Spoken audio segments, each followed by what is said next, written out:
Hola a todos, ya estamos de nuevo en un episodio más de M Podcast. El día de hoy estamos conversando con Pablo Galindo, que creo que es una persona que desde hace ratos con Pedro Pablo hemos querido traer al episodio. Estamos en el episodio número 84, creo que ya llevamos bastante avanzado, pues siempre con la gana de querer pues empoderar a las personas que están escuchando con conocimientos de perfiles, así como el de Pablo Galindo que nos acompaña hoy, para que nos dé sus insights, que nos dé sus tips, que nos dé sus herramientas, que nos cuente su experiencia, para que podamos nosotros aplicarlo en nuestros emprendimientos, en la incertidumbre, especialmente en estas épocas, qué es lo que podemos hacer.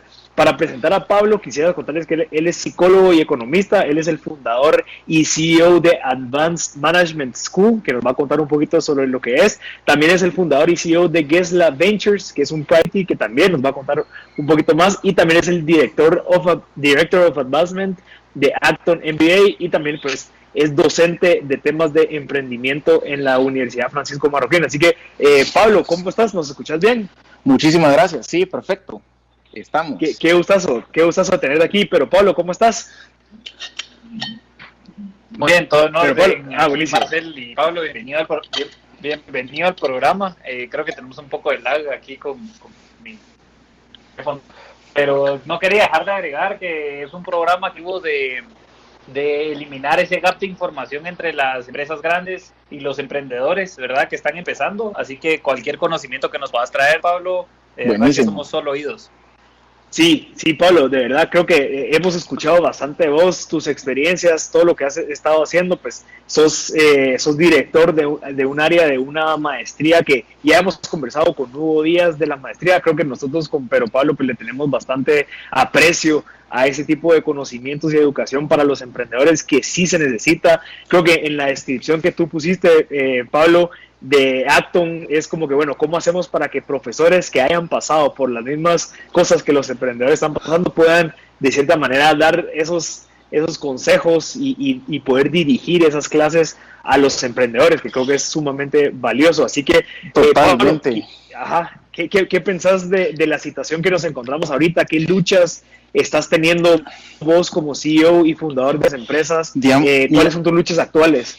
Mira, yo te diría que ahorita quizás lo más fuerte que nos podríamos estar viviendo, y creo que coincido con muchos otros emprendedores y empresarios, es un poco la incertidumbre de qué va a pasar mañana, cuál es este nuevo normal que se podría instalar. Te diría que esa es la incertidumbre más fuerte. Luego, en la parte comercial, pues obviamente todos los negocios que tienen una cara de ventas, y el proceso de ventas depende muchísimo de la interacción entre personas, digamos, son las partes que más se han afectado en el momento y que nos dan a nosotros como esa nebulosa de frente donde no sabemos exactamente cómo va a surgir, no sabemos tampoco cuánto va a durar. Creo que hay un montón de incógnitas todavía con respecto al virus también, o sea, no sabemos eso de mutación, no sabemos exactamente el rol de los pacientes que son asintomáticos. Entonces te diría que el not knowing es quizás el reto más fuerte que estamos enfrentando pues ahorita. Sí, y yo estoy seguro, Pablo, que compartimos lo mismo de la famosa incertidumbre. Al final, estando en una situación similar o no, siempre existe incertidumbre de, bueno, ¿qué va a pasar mañana? ¿Será que mi proveedor, será que mi cliente, será que mi cliente que le facturo bastante va a seguir mañana? Esa incertidumbre, ¿cómo recomendarías vos manejarla, esa incertidumbre en el tema mental de, bueno, ok, yo no sé qué va a pasar en un mes, yo no sé si voy a poder hacer eventos, yo no sé si voy a pasar mental del emprendedor?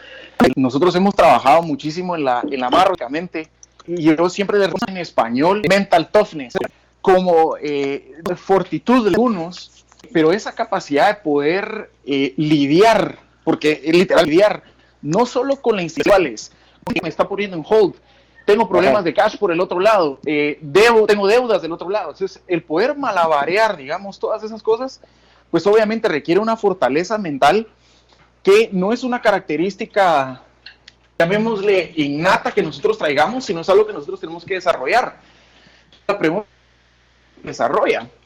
Y ahí hay un montón yo les diría que el tip quizás más fuerte es el ejercicio, aunque no pareciera, digamos, fuera de cualquier trend de moda. La importancia del poder hacer ejercicio es crucial en el proceso de emprender, y sobre todo en estos momentos. Obviamente no solo nos permite oxigenar el cerebro y etcétera, manejar estrés, sino también nos permite mantenernos un poco fuera de la zona de confort, que es justamente lo que alimenta esa mental toughness. Yo creo que podría agregar algo ahí, yo no sé, pero Pablo, que quisieras agregar algo. Dale. No, de que he hecho y he conversado con muchas personas que hacen este famoso deporte de CrossFit, yo lo hice, y tal vez, Pablo, el que te pushen y que te empujen a siempre salirte de esa, de que vos puedes, el tiempo lo reducimos, es hacer más. Eso creo que funciona bastante en el tema cuando te llega una ocasión similar en donde, bueno, ok, o sea, yo sé que puedo dar más, yo sé que he salido de esa zona de confort, y ahí donde entiendo lo que me estás diciendo, y que no solo se vea como, ok, sí, hay que hacer yoga, hay que hacer este tipo de cosas, que es más como un estilo de vida, sino que buscar los beneficios de, bueno, ok, salgámonos de esa zona de confort. No, y que requiere también obviamente una disciplina de decir, bueno, no ha sido el caso con nuestro clima ahorita, que hace un calor del diablo, pero digamos, hay días en los que el estar en constante entreno y levantarte temprano mañana, hace frío, la tentación de quedarte en la cama, el poder decir no y voy a seguir haciendo lo que tengo que hacer, es decir, esa disciplina de hacer aquello que no es necesariamente satisfactorio, diría que es justamente lo que permite desarrollar esa habilidad tan necesaria del mental toughness, sobre todo en una era en la que, si te das cuenta, todos los estímulos son rápidos. O sea, vos querés, tenés una duda, Google en el celular. ¿Querés ver qué hizo la gente? Te metes a cualquier plataforma social a ver qué hizo la gente. Es decir, tenés un immediate reward a todas las cosas que puedas hacer, pero resulta que cuando se trata de construir valor para alguien más, que es el caso de un emprendedor o una emprendedora, eso no se puede hacer de forma inmediata. Eso es un proceso painstaking, digamos, duro, sí, que cuesta, que no es fácil, que está lleno de las características que hablamos, incertidumbre, etcétera. Y esa entereza, esa fortaleza mental es, digamos, la clave al final del asunto. Sí, yo creo que entiendo eso. Fíjate que yo quisiera... Ajá, pero Pablo, ¿hola? Sí, me parece interesante lo que decías del ejercicio. Creo que el ejercicio también te permite meterte en una rutina en la que, inclusive trabajando en casa o no, ¿verdad? O si te toca salir, el ejercicio te permite esa claridad, ¿verdad? También de sacar como que bastantes, ya sea toxinas o pensamientos que tengas ahí reprimidos, moverlos un poco y que se muevan de lugar. Y yo creo que es súper valioso en este momento en el que tenés que generar una autocombustión. Total. Y es un poco lo que decías, Pablo, de que es muy difícil, de verdad. Hay muchas situaciones complejas en este momento, pero como que la autocombustión es parte de también tomar decisiones sensatas, ¿verdad? Totalmente. Interesante. Mira, Pablo, yo tal vez, quisiera agregar algo que hemos venido conversando en las últimas semanas, porque llevamos casi 5 semanas en esta situación. Fíjate que tal vez la parte mental es interesante de cierta manera cuando tenés tu negocio funcionando, en el sentido que lo hiciste desde un principio bien. Digamos, el hecho de que ahorita existe esta incertidumbre, bueno, ¿qué va a pasar? Y que estemos viendo para el futuro nos hace entender de que probablemente hicimos bien las cosas, tenemos el chance de pensar qué va a pasar, cómo podemos innovar para lo que viene, pero qué pasa con las empresas que no lograron establecer un buen proceso de cash flow, qué pasa a las empresas que no se lograron digitalizar en el momento adecuado, que ahorita están viendo a la madre, lo hubiera hecho hace 3 meses, lo hubiera hecho hace un año. ¿Qué pasa con esas empresas?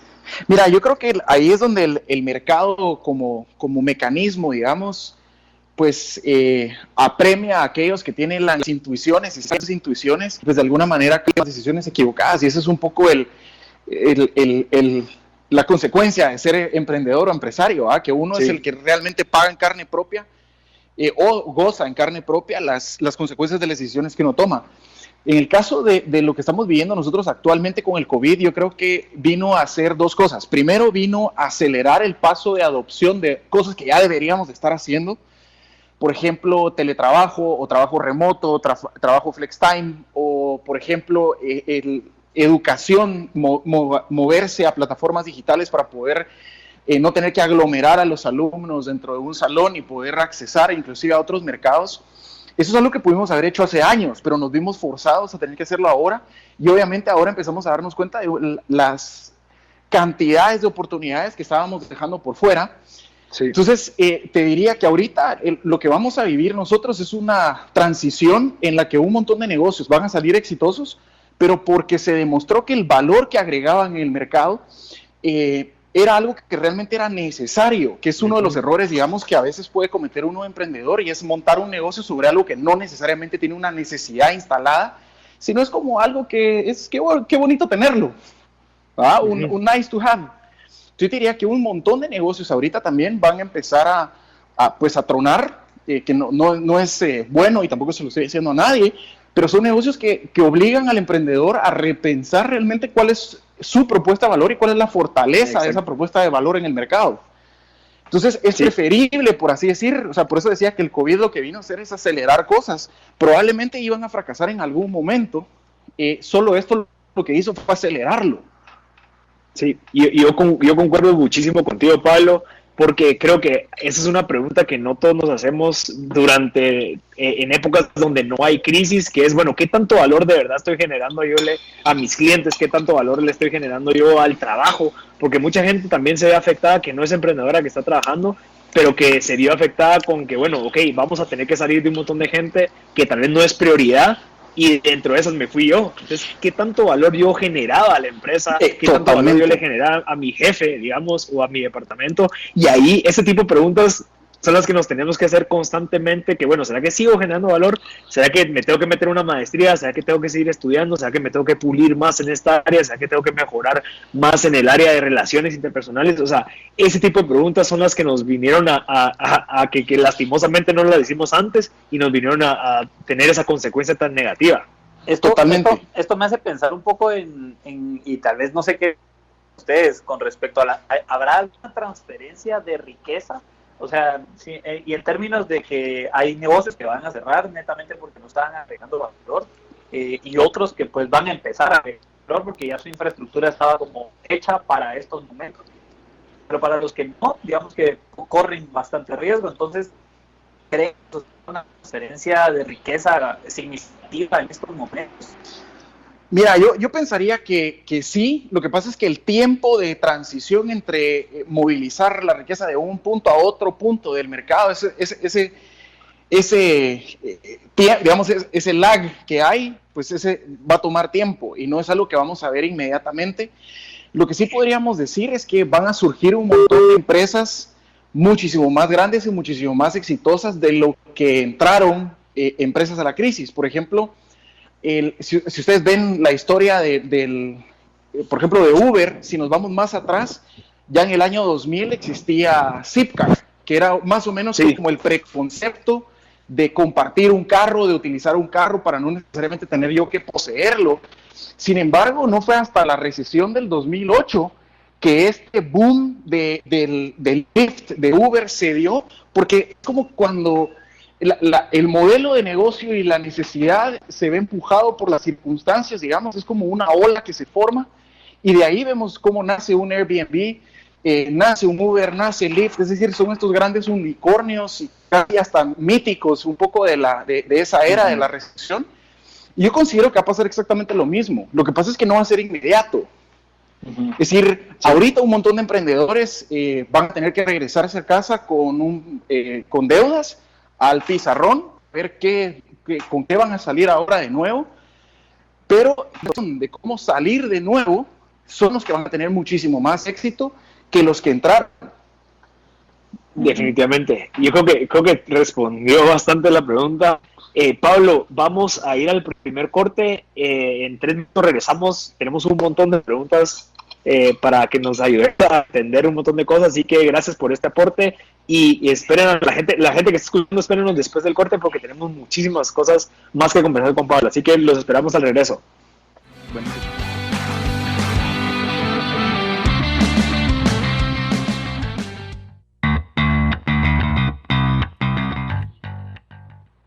Ya estamos de nuevo en el segundo segmento de M Podcast Show. El día de hoy tenemos a Pablo Galindo, que es psicólogo y economista, es fundador de varias empresas, una de inversión privada y otra de Advanced Management School, que ya nos va a contar un poquito sobre eso. Además tiene muchísimos estudios súper valiosos.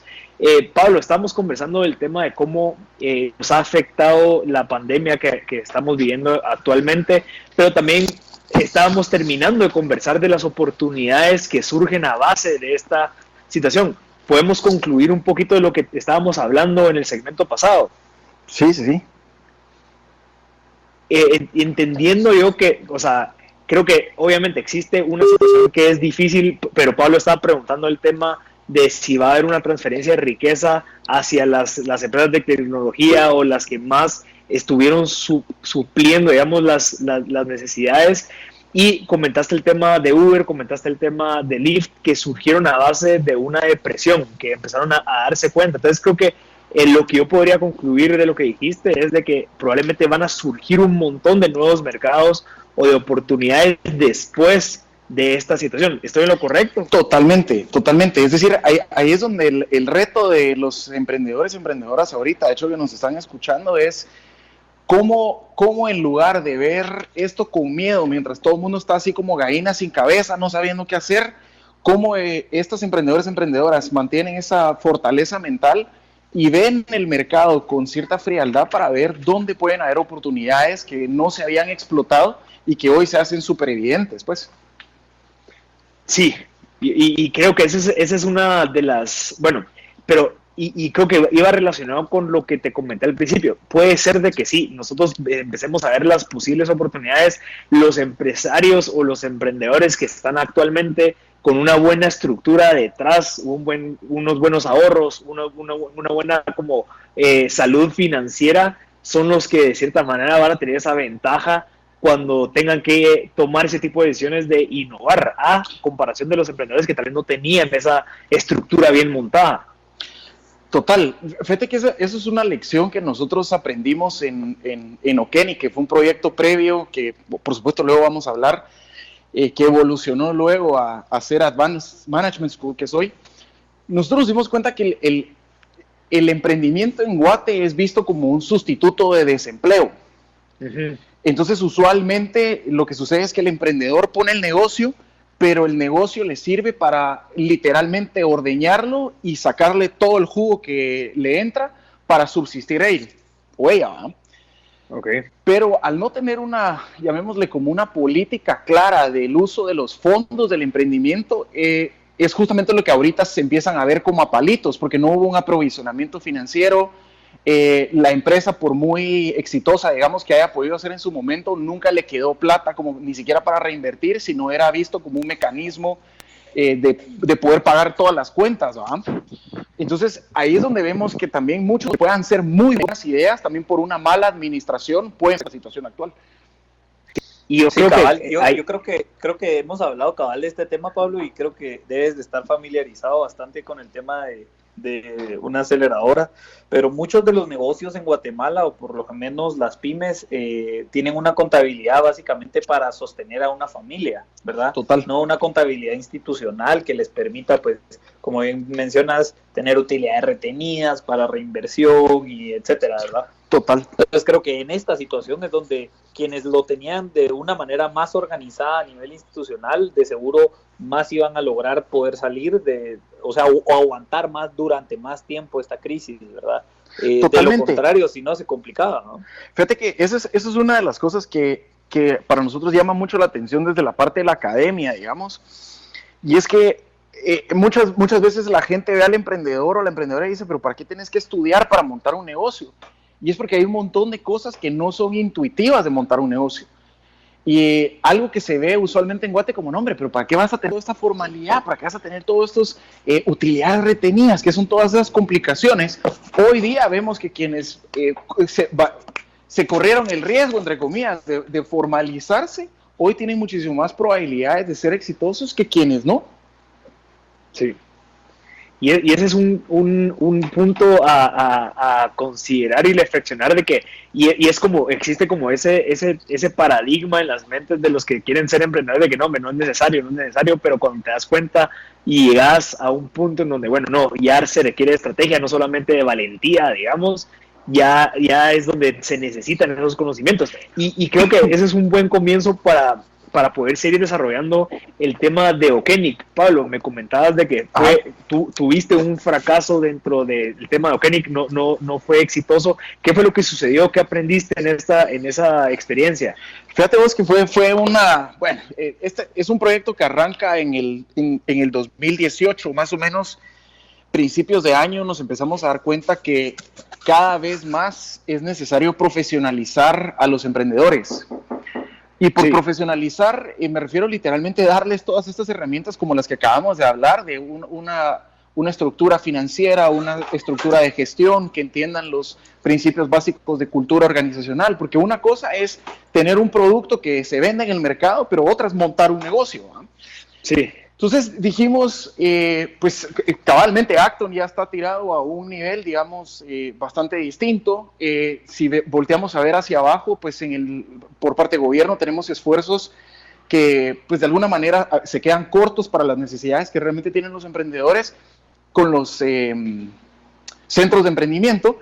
Entonces dijimos, bueno, ¿qué pasa si ponemos nosotros un in-between que nos permita entrenar a la gran mayoría de emprendedores y empresarios bajo el supuesto, obviamente, de que estaban emprendiendo por las razones correctas, llamémosle así. Y ese fue nuestro primer tropezón.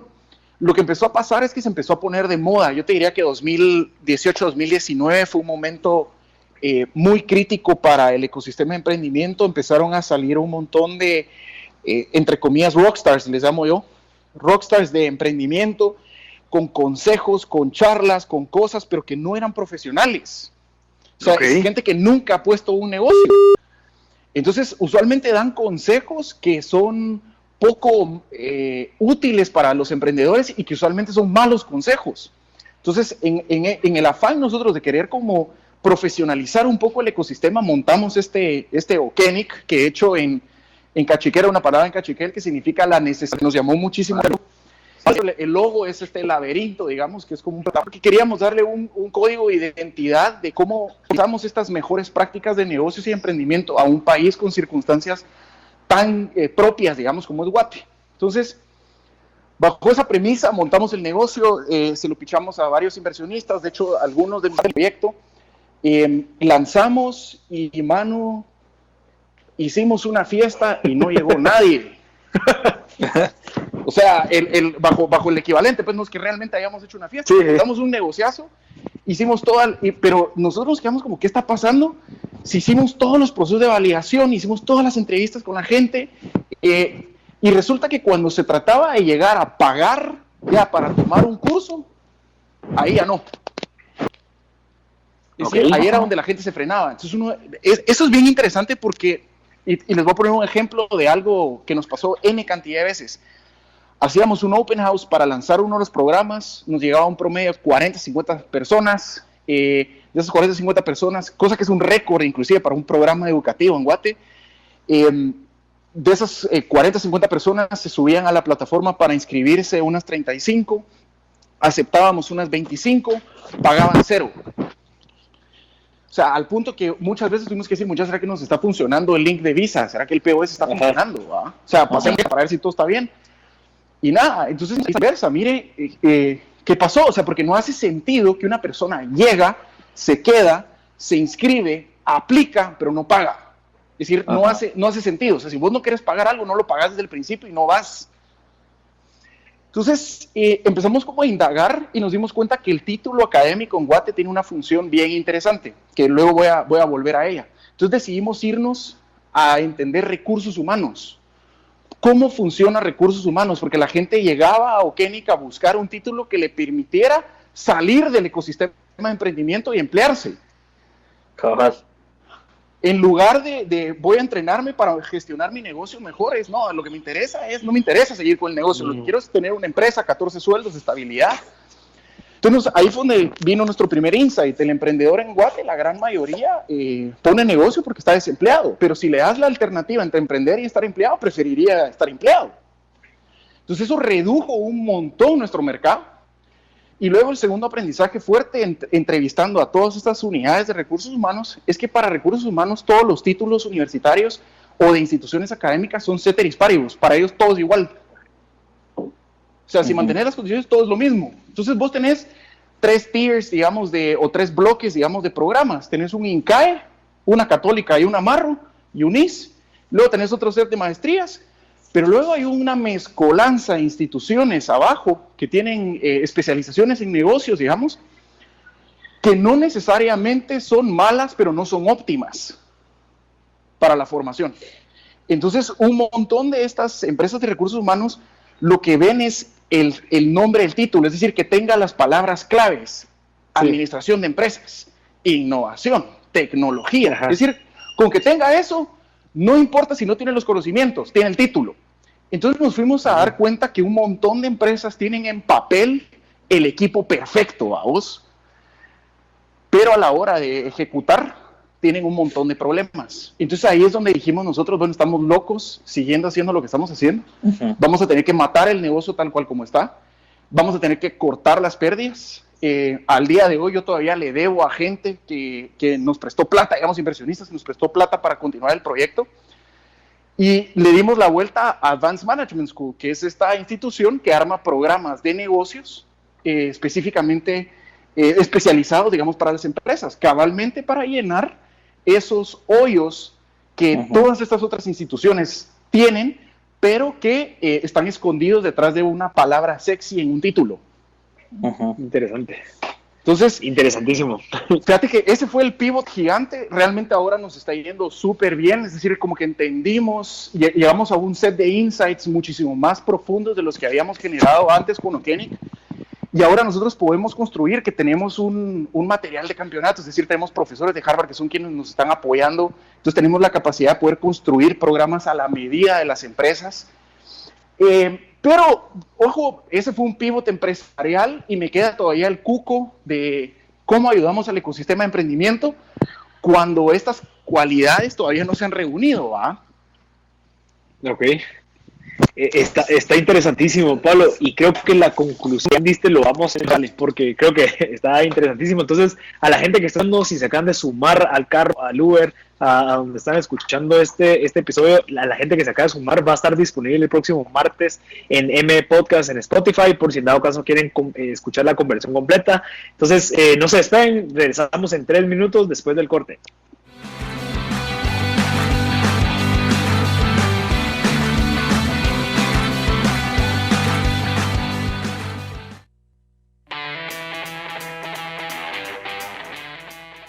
Ya estamos de nuevo en el tercer segmento de M Podcast Show. Lastimosamente, por el corte, pues nos cortó un poquito la vía que llevamos. Está súper interesante lo que nos estaba comentando Pablo.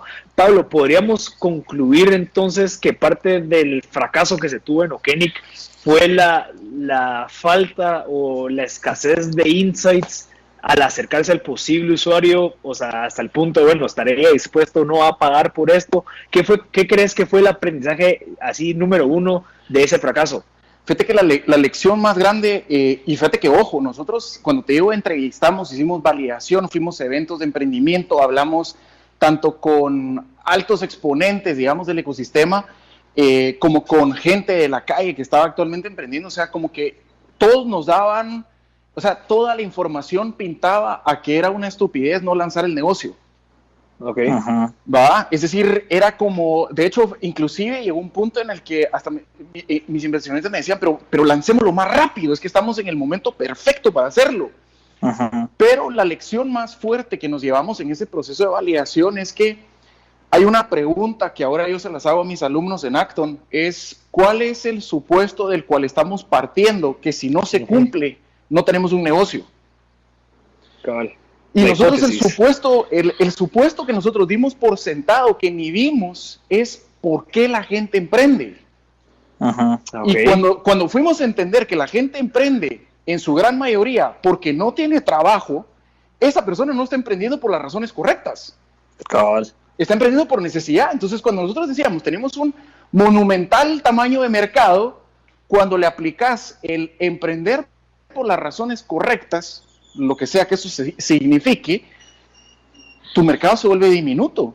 Sí. Entonces yo te diría, el aprendizaje más fuerte fue ese, es decir, ¿qué pregunta no nos estamos haciendo que deberíamos hacernos? Sí, otra cosa que también me pone en bastante perspectiva es el tema de las aceleradoras en Guatemala, ¿verdad? O sea, creo que hay pocas, digamos, ¿verdad? Pero también hay pocas por estos mismos motivos, ¿verdad? Desde los motivos por los que emprende alguien no necesariamente es por crear una institución que prevalezca en el tiempo, sino más es para subsanar un ingreso que necesitan. Total. Entonces, ahora pierden en algún grado el siguiente éxito. No, Ni siquiera tiene el saber que eso se puede hacer a través de una institución, digamos, ¿verdad? Totalmente, y tenemos un montón de gente en el ecosistema, digamos, que aplaude los esfuerzos de emprendimiento como si fuese un tema motivacional, cuando es un tema bien racional. Exacto. Es un tema que hay que ver fríamente. O sea, el emprendimiento no es algo que tenemos que meternos como al estilo Tony Robbins, va a saltar, pegar de gritos, pompearnos y bueno, vamos a emprender a la calle con todo. No, es algo que hay que pensar bien, que hay que meditar bien y que sobre todo obliga a quien emprende a priorizar el efectivo de la empresa sobre el efectivo personal. Exacto. Sí, y eso es emprender por las razones correctas, porque de lo contrario, si todo lo que le entra al negocio, todo se lo sangro, ¿cómo llamo yo la atención de un inversionista, por ejemplo, de esa forma? Exacto. Mira, y yo ahí podría agregar que también no sé si, y tal vez me gustaría saber tu punto, es si estamos listos, digamos, como país, de podernos dedicar al 100% a un negocio sin tener que sangrarlo para sobrevivir, porque es una de las cosas que nosotros tenemos limitante, pues, que es como que, ok, quieres sobrevivir y dedicarle al 100% de tiempo a tu negocio, tenés que sangrarlo, tenés que pagarte un salario, tenés que pagarte tus cosas.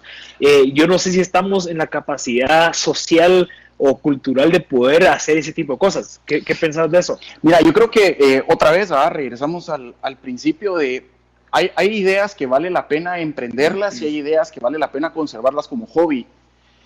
Y obviamente si esta idea realmente vale emprenderla y yo para eso tengo que renunciar a un salario, etcétera, y tener que pagarlo de la misma liquidez, digamos, que pueda tener el emprendimiento, es porque tiene un potencial de mercado y un potencial de crecimiento que permite justificar ese sangrar el emprendimiento.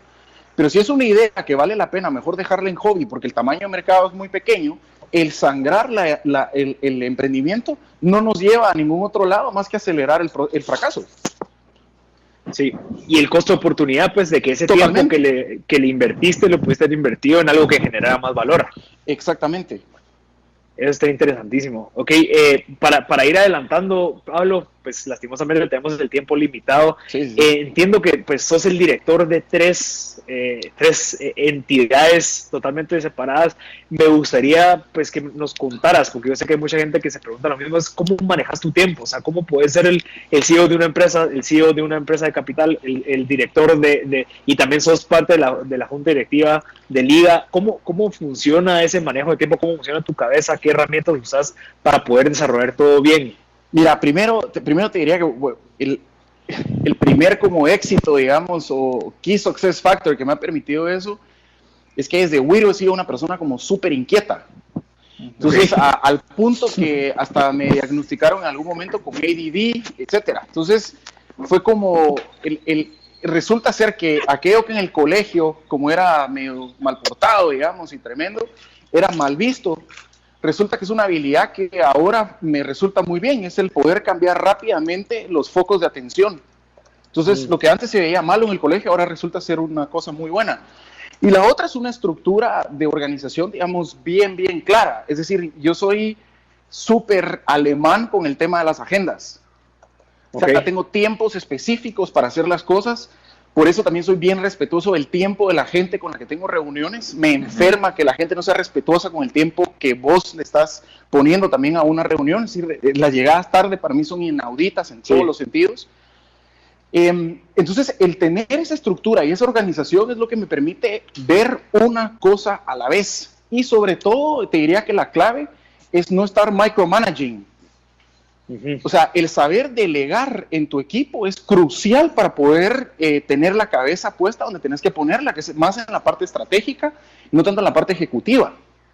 Sí. Obviamente que hay que levantarse las mangas y hacer uno el trabajo duro muchísimo, es parte del proceso de emprender, pero el tener el equipo correcto y tenerlo con los incentivos correctos y la motivación correcta para delegarles y que ellos se responsabilicen de sus tasks, eso también como CEO, digamos, te ayuda un montón.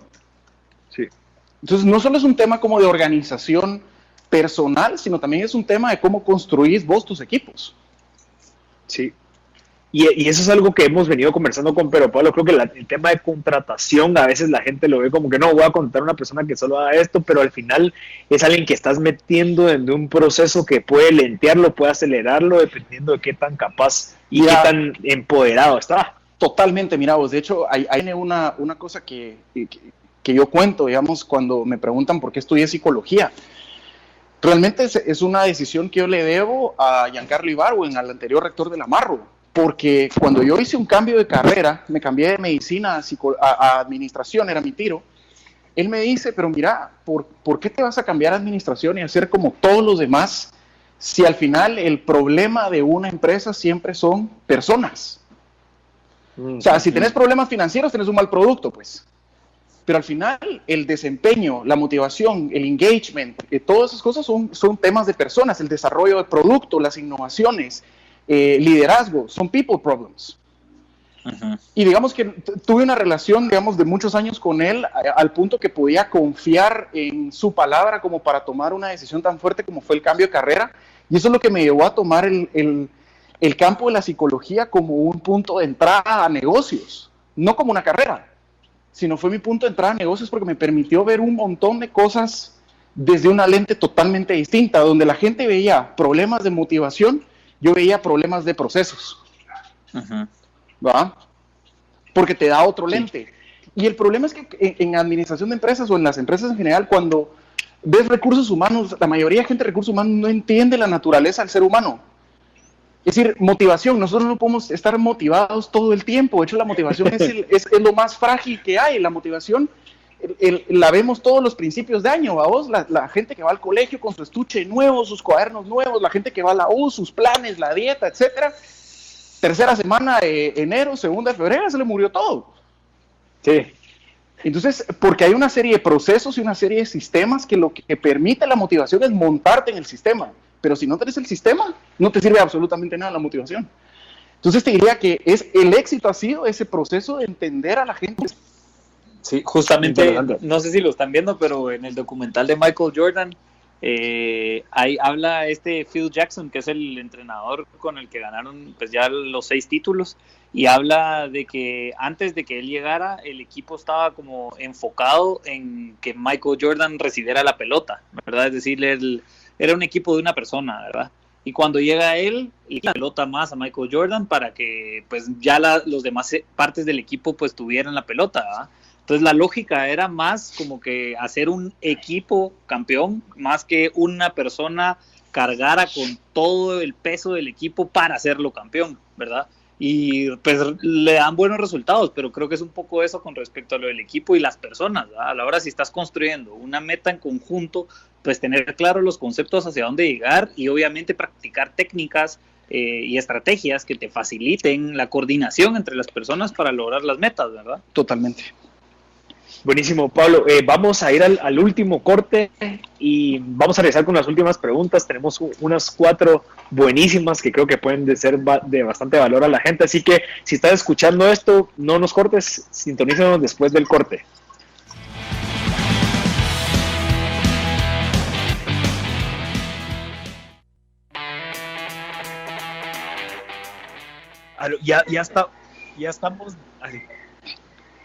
Ya estamos de vuelta en el último segmento de M Podcast Show. A la gente que se acaba de conectar, quiero que sepan que estamos conversando con Pablo Galindo.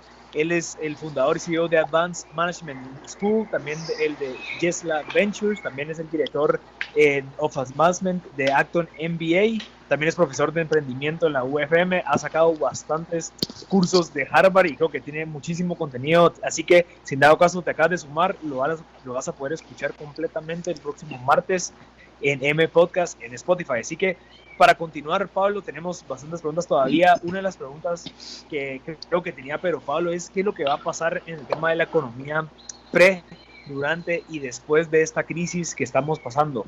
Sí, yo creo que tal vez para ampliar un poco el tema, es de que pues veníamos conociendo índices de crecimiento pues fuera de serie, digamos, ¿verdad? O que antes no se veía, o que no habíamos visto hace bastantes años. Durante, pues creo que estamos en una etapa en la que nadie sabe nada y que creo que solo está pues teniendo cuidado de hacia dónde hacer cualquier movimiento, ¿verdad? Estratégico.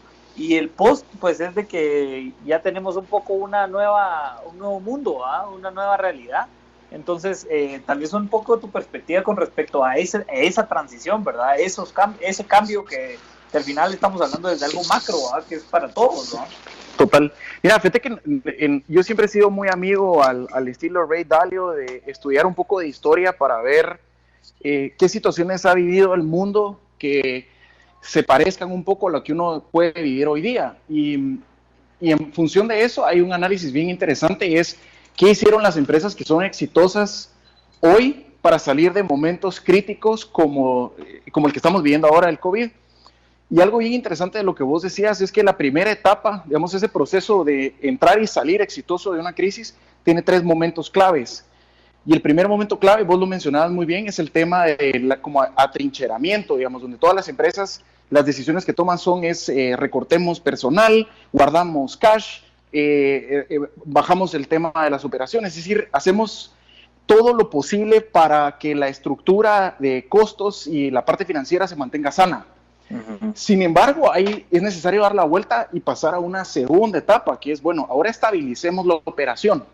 Es decir, retomemos los procesos de ventas, retomemos el proceso de crecimiento, es decir, donde ya nos empezamos a holgar un poquito.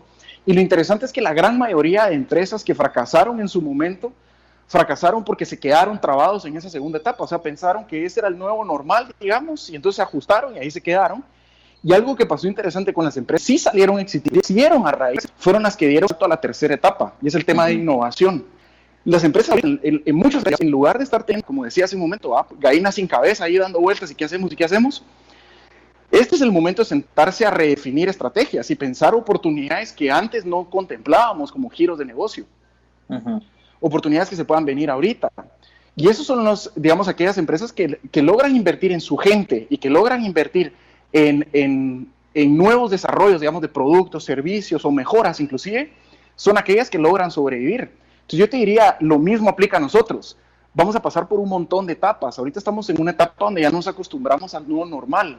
Pero cómo como individuos vamos también a salir mejor de la crisis. Es decir, cómo vamos a invertir en nosotros, a reinventarnos nosotros para salir bastante mejor. Entonces, ahí te diría, pues obviamente pueden haber pérdidas de productividad en el PIB, etcétera.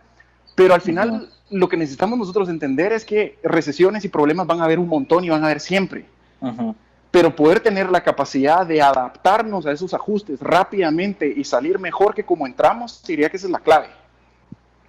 Ya. Mira, Pablo, pero Pablo, ¿vas a agregar algo ahí? No, creo que queda bien respondida la pregunta. Yo tenía una pregunta, Pablo, y también el tema psicológico de esta crisis, obviamente no solamente en la parte económica, no solo en la parte de nuestra rutina, sino que psicológica, o sea, realmente pensando, esto es como una pérdida, esto es como una crisis personal de, bueno, me cambiaron mi rutina al 100%, antes yo hacía esto, hacía aquello, pues ya no voy a la oficina, ya no tengo contacto. Ese tema psicológico mental de la gente, de qué es lo que está pasando, digamos, en esta crisis, qué es lo que va a pasar después, hablando de la mente de las personas. Mira, yo no, digamos, como no tengo una práctica clínica desde hace mucho tiempo, es decir, nunca ha sido el fuerte, digamos, o mi fuerte, profesionalmente hablando, lo que te podría decir es apoyarme un poco en lo que hablamos al principio de mental toughness. Es decir, las personas que a pesar de las circunstancias decidan continuar con prácticas que no necesariamente son las más adaptativas para generar resultados positivos, la van a pasar muy mal, pues. ¿No? Uh-huh.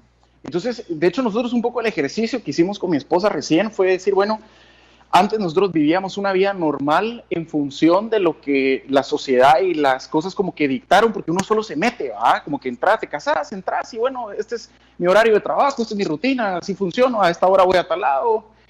Pero el estar ahora en casa te obliga a decir, bueno, ¿y será que ese normal que vivíamos es realmente el normal óptimo que podríamos vivir? Entonces empezamos a reconfigurar horarios, empezamos a reconfigurar horas de hacer ejercicio, es decir, empezamos a poner cosas que empiezan a funcionarle a uno muchísimo mejor de lo que funcionaba antes.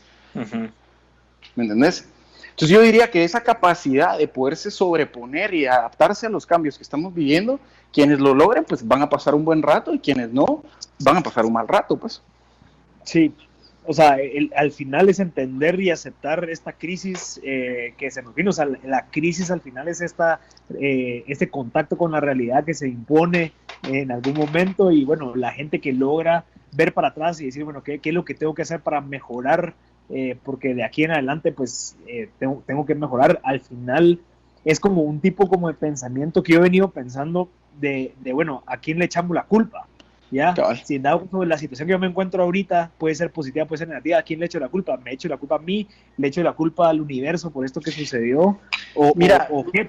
Yo creo que ahí hay una clave, digamos, eso es algo muy, muy personal, y quien lo pudo poner en muy buenas palabras es Ray Dalio, entonces le voy a robar un poco el concepto a él. Yo siempre he pensado que la realidad es lo que es, o sea, no es lo que uno quisiera, no es lo que a uno le gustaría, es lo que es. Y creo que esos hechos son sobre los cuales uno debe actuar. Que yo quisiera que la realidad fuera otra, que no estuviéramos viviendo esto, pues eso es wishful thinking, ¿va? Pero la cosa es, estamos viviendo lo que estamos viviendo y eso es real. ¿Qué hacemos con esto? ¿Va? Que si alguien es responsable, que si el culpable, que si el universo, que si Dios, que si esto, que si lo otro, pues al final esa es una pregunta que no lleva a ningún tipo de resultado. O sea, no te permite actuar de ninguna manera. Sí, pero tal vez me gustaría ampliar un poco ahí, tal vez en un concepto que recién pues que me comentaron no hace mucho, que es de que la cotidianidad es lo más real que hay, ¿verdad? Todo lo que esté fuera de esta cotidianidad, pues es una gran suposición. Sí, habría que ver cómo definieron cotidianidad, pero yo creo que el principio es claro, o sea, la realidad es lo que es y tenemos que aprender a manejarla, pues. Exacto.